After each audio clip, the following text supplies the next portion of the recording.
All right, well, I have some bad news. I think it is that time again. Get a load of this. You've probably already heard that a man age 59 with pre-existing health conditions, we must emphasize that, has succumbed to H5N2. This is not only the first human case, but the first human fatality. Now, we're going to talk about the suspicious and rather mysterious, at least for now, until more details get revealed, circumstances surrounding his acquisition of this illness. And I'm thinking the way that the media is exposing the narrative here, it's starting to be very reminiscent of what we've seen throughout the pandemic, and perhaps there is a reason why Moderna's stock has went up 100% in the last year, considering they, of course, are the front runners for the bird flu jab. Now, of course, many of you are probably here for the World War III news. Look, before I get into this, because this is very concerning, let's just quickly go over the deets. Yes, the war with Lebanon and Israel has started, or it will start within a few weeks. Officially. The exchanges today were horrific, the worst that we've seen thus far in the conflict, bar none. We're also seeing Vladimir Putin do a very impromptu press conference where he laid out three essential notable things that most people are talking about. Number one is that the United States, for the first time, has been deemed an enemy of Russia. I know that seems crazy considering that their ISR, their troops, their money, and their weapons are routinely hitting Russians and killing Russians, but only now have they deemed them the enemy. He also said that it doesn't matter who gets elected, and this is what I've been saying for some time, nothing is going to change with respect to foreign policy fundamentally. He also said that, and probably in the most flippant yet assertive way I've ever heard him say, that Russia will use nuclear weapons and the West thinks that they are bluffing, but they aren't bluffing. Now, he said this to the consternation of a very concerned and shaken crowd of reporters. And of course, Putin with that poker face, usually cool as a cucumber as he was today, and he did not disappoint in that respect. I can't say the same about everybody else in that room. They were not taking this news too well. The war between NATO and Russia has also begun. Now, where does bird flu factor into all this? We'll provide the meta-analysis towards the end, but first let's talk about the details of this case. And I must say that the vibes I'm getting, because we've been talking about bird flu for years, but I've been noticing that the frequency and the intensity of the news is increasing. And there's this very insidious exposition by the media that starts off as, don't worry about it, it's not a big deal. And then it turns into, well, maybe there's a very low risk of possibility. And that's what the WHO is saying right now. There's a low risk of danger to the public as a result of this because there is no proven human-to-human transmission that has been yet recorded. Now, when they say low risk, there's risk, okay? And this is the same stepwise progression of exposition that we've seen throughout the pandemic, where initially it wasn't a problem, and then lo and behold, it was spreading everywhere because we didn't shut the borders down. How convenient. It was very convenient for some pharmaceutical companies as well, as we all know, including Moderna, like I said, who is the front runner for the bird flu jab, which is why their stock is trending for the past year, up 100%. Why would a stock be up 100% when we know that the other thing has pretty much completely fizzled out, right? Their other cash cow has fizzled out. Anyways, I think that the stage is being set. Now, get a load of this story because there's some very important details here. The victim had no history of exposure to poultry or other animals, the WHO said. Now, you think that in itself would be a cause for concern in light of everything else that we've just been through. Let's go on. Cases of a H5N2 subtype of avian influenza have been reported in poultry in Mexico. So they know that there's around 3 farms that are in neighboring states. So it's not like they're across the street from this guy where there's chickens who've been found to have this virus. However, this is the important part. The man's relative said he had already been bedridden for 3 weeks before the onset of symptoms because of other reasons. Now, I know what you're thinking. Is this a case of died with or died from? We've all been through that whole process, right? Died with or died from, a very fundamental distinction. But that is not really what's interesting in what's being said here. They said that he was bedridden for 3 weeks, and all 17 people that he identified as contacts were going to presume that he never left the house. He had a lot of physical complications, okay? So if it is the case that he had a lot of physical complications, then maybe it wasn't particularly the strain itself that completely shut him down. Of course, it would be a very unique set of circumstances that he would be able to acquire this without any exposure to chickens, because of course he's being bedridden unless somebody brought him a chicken that wasn't properly cooked and it had the virus and they never got it themselves. Maybe they had a better immune system. I'm just spitballing here. But the 17 people identified as contacts at the hospital where the man died, no further strains were reported. Now, in bed for 3 weeks because of other reasons, quote unquote. Either this was a very long incubation period, or they're saying that the onset of the symptoms was around 1 week. And of course, they didn't disclose this until now, which is strange because, of course, we're already, I think they said that this happened in late March. So we're already in early June. So who knows if he did get this from somebody else. Again, the WHO, I must emphasize, says that there is no human-to-human transmission happening here. But what's interesting is that he was bedridden for 3 weeks, which means that somebody had to bring this to him, okay? Now, they know that in wild populations of birds, I mean, if he was out smoking a cigarette, it's very unlikely that he would have got this, okay? It's just, I don't know if it's airborne, did a bird crap somewhere and he touched something, and you know, there's always a possibility that something like that could have happened. But with limited amounts of exposure, that means that this would have had to be brought to him somehow, or one of those 17 people is actually asymptomatic and is a super spreader, if you will, and are spreading it, and then you're going to have a very similar situation where the most vulnerable people are what the virus can really latch onto.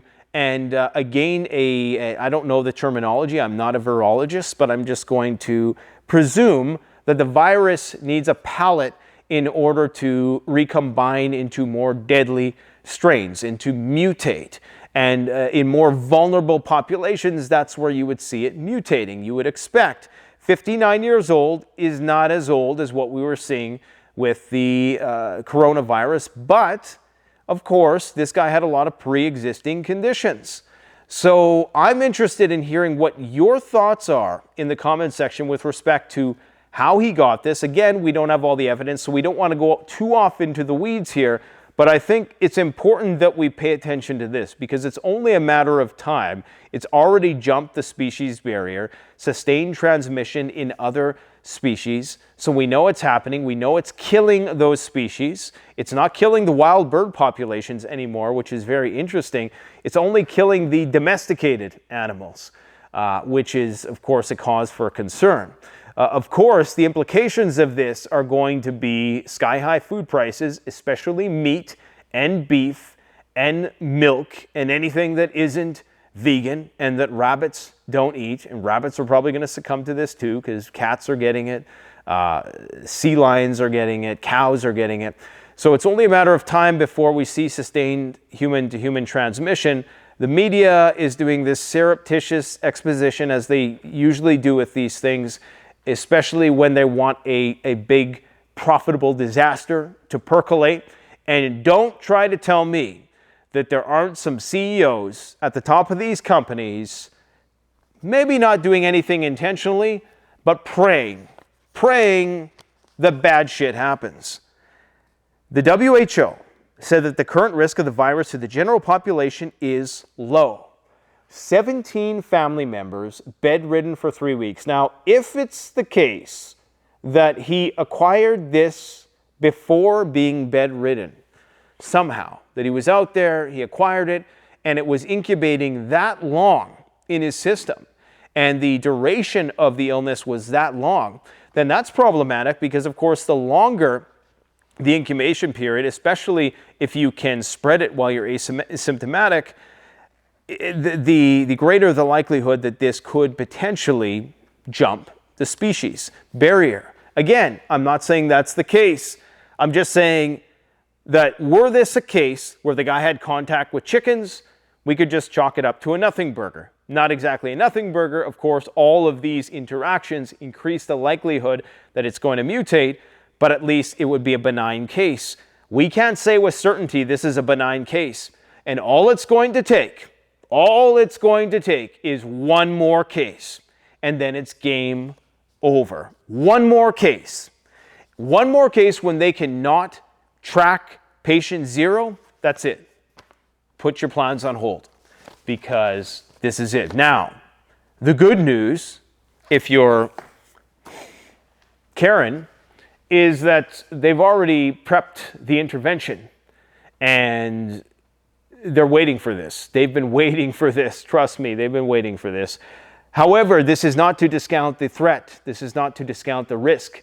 And I'm not the type of person who's just going to throw the baby out with the bathwater because these people who rule over us with iron fists have completely screwed everything up before and will continue to screw it up once again. They are incompetent. They can't be trusted. They're rapacious, greedy people who simply cannot be entrusted with our security. So that's why you have to take preparedness into your own hands. That said, these things are real. Bad things are real that spread and kill people. They're called pathogens, contagions. They spread and they kill people. They come around every once in a while, usually every few hundred years, and we're well overdue for a real one, a big one with a higher fatality rate. We already know that the fatality rate of bird flu, at least the symptomatic cases, because much like the other virus, if you're not doing the testing, you're not catching all of the lower intensity cases, the asymptomatic cases. So it could in reality be that the actual fatality rate of bird flu is much lower. Even if it's only 5%, even if you get a solid 1% killer across the board, not confined to any sort of age bracket, that's bad news. That's global shutdown. 1% is bad news. I mean, imagine 1 of every 100 people you know kicking the bucket. That's a lot of people. It doesn't seem like much when you just say 1%, but remember the Spanish flu was 2 to 5%, okay? And now, of course, we have, everybody knows the drill. And there's just some people that cannot wait to slap that mask on their face again and get that little bit of power back now that everything has been taken from them from inflation, and they're ready to enforce whatever Big Brother tells them to. So just be ready for that. He died on April 24th, and of course we're not hearing about this until right now, after developing fever, shortness of breath, diarrhea, nausea, and the general discomfort. The WHO said something very insidious is unfolding. Now get a load of this. Catherine Wallace, an epidemiologist with the University of Illinois Chicago School of Public Health, said that H5N2 poses a low risk to public health because it hasn't shown any ability to be transmitted between humans. To that end, it's concerning that the patient isn't known to have had exposure to animals, which are the most likely source of the disease, she added. Now, listen to this next part. Wallace said more surveillance is needed to fill in the gaps of information. She says It's so crazy that we don't know where this is coming from, end quote, she said. You think? Mexico's health ministry and U.S. Center for Disease Control and Prevention didn't immediately respond to requests for comment. Do you trust the Mexican health ministry to be upfront? And remember, all nations who are hosts of patient zero, they have a vested interest in keeping it on the down low. Because, of course, that means that their economy has to shut down first. And that, of course, could be part of the reason why China did not want to fess up until the thing had spread. Because if they had to shut down, everybody else had to shut down. And her saying, this is a person with a PhD, I presume, that it's so crazy that we don't know where this is coming from, and you have the WHO saying it's low risk. Guys, I think they're up to something. I think they're up to something.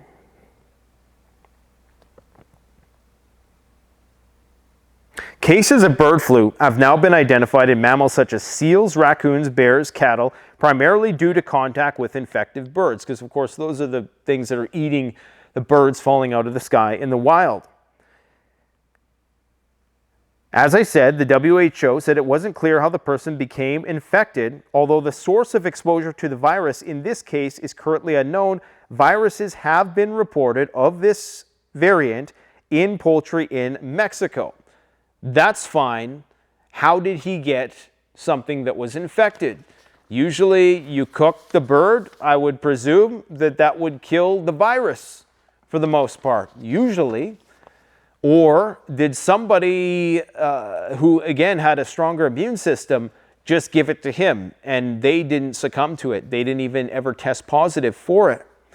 It's important to know that there have been 81 dairy herds that have been affected in the United States. That's with H5N1. So it's a different variant, as lethal in humans, while this one is batting 100, as I already said. So we don't know how lethal this one truly is. But again, if there's 99 asymptomatic carriers walking around, then it's really 1%, right? We just don't know. That's a oversimplified and very unlikely scenario, by the way, I should add. I don't want to mislead or feed into any tinfoil hat theories about how everything is a nothing burger. There's always something to it, to these disasters. And typically, yes, there's that cardinal rule of preparedness. If they say panic, they probably just want to control you. And if they say don't panic, that's when you hit the road Forrest Gump style and just keep on running. However, it's important to understand that bad things do happen and they will happen again. And you can't just say the government exploiting those things happening means that bad things are always concoctions by the government.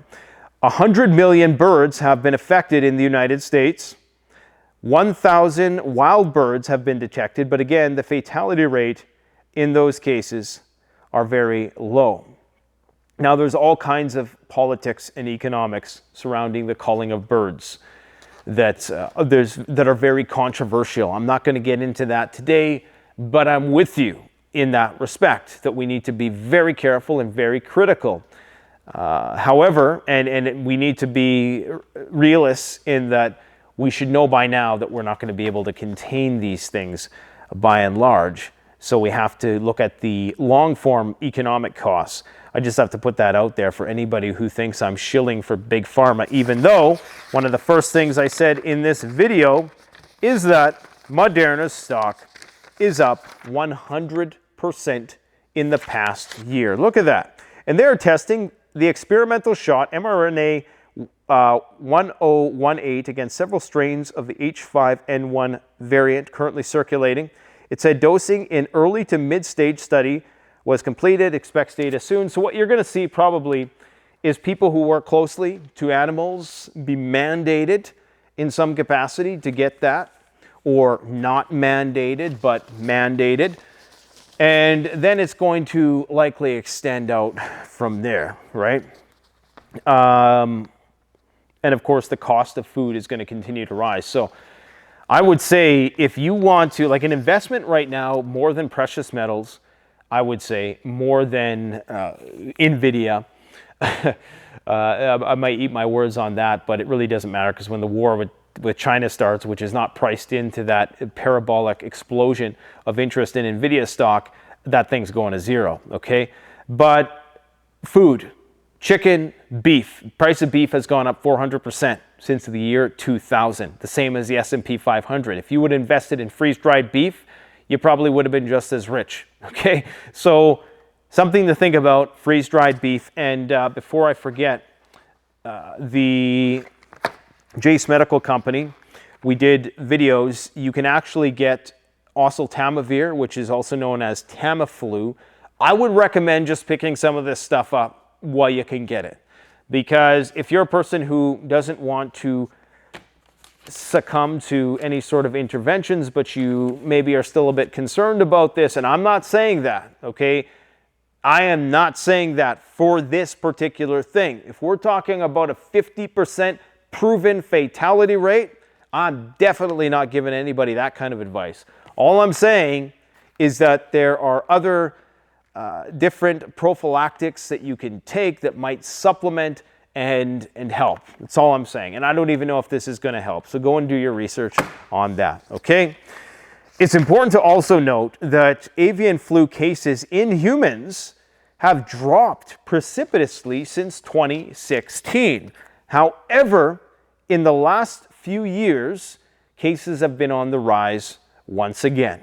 So I don't know if there's some sort of cyclical aspect to this or what. Cases peaked in 2015. I think that was likely ado with an outbreak in China where it was pretty bad. What we're seeing now are global outbreaks. Australia, Mexico, United States, you're all around the world. That's what's different. And it could be argued that a lot of the more stringent measures of COVID might have even have been a mitigating factor in preventing the emergence of bird flu. But it still, of course, has persisted. But in humans, of course, I'm talking about just the natural tendency of the social distancing, and maybe those things had a mitigating effect to one degree or another. And of course, we know now there's some research to determine that, well, it didn't really help in this case.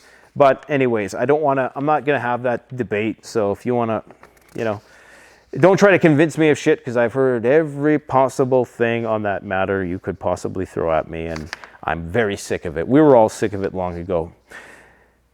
But the UN said Wednesday that the current risk of bird flu virus to the general population in Mexico is low. So let's hope it's a nothing burger, but you can bet the big one is most certainly coming. What more is there to say? Vladimir Putin has said today, let us not bring it not only to use, but even to the threat of use. The West believes that Russia will never use nuclear weapons. We have a nuclear doctrine. Look at what is written there.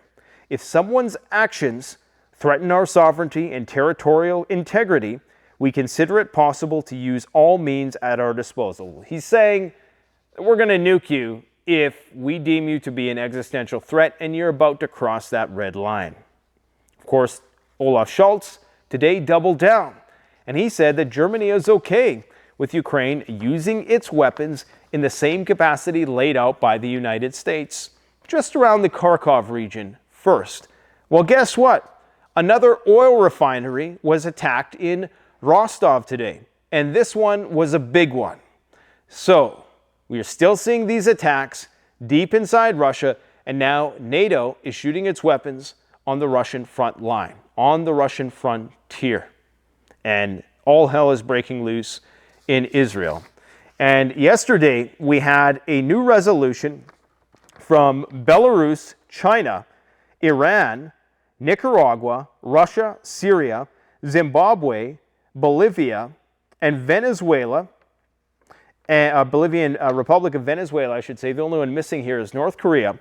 And they all propose less stringent requirements for the Iranian nuclear program, countering what was the reprimanding of Iran by the International Atomic Agency that occurred yesterday, when they are saying that the Ukrainians are being very secretive about their nuclear development and they want more higher level inspectors to go in there. Of course, Iran doesn't want that to happen because they don't trust the Israelis, and they think that the IAEA is going to go and tell the Israelis all their secrets, as they should.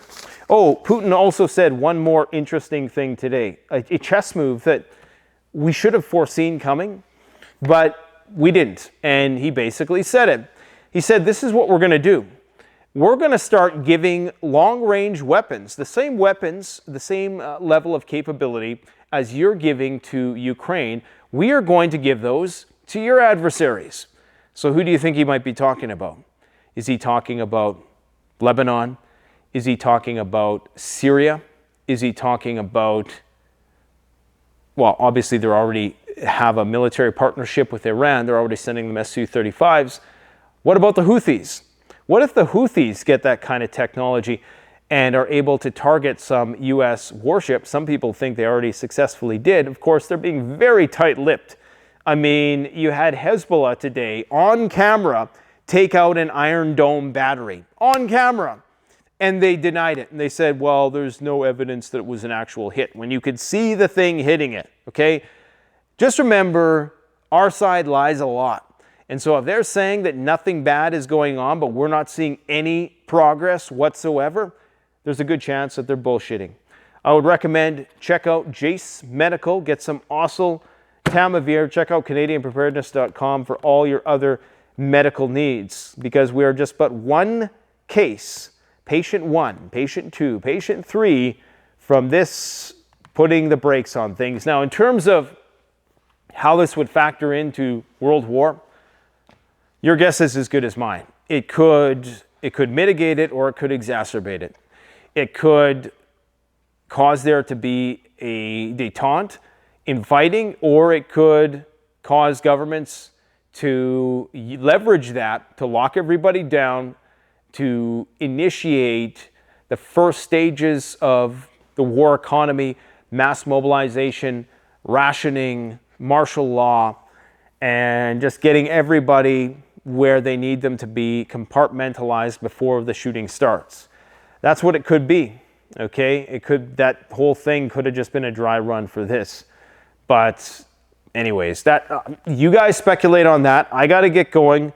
We're going to cover it in more detail in tomorrow's video. Thanks for watching. Don't forget to like, comment, subscribe. Canadian Prepper out.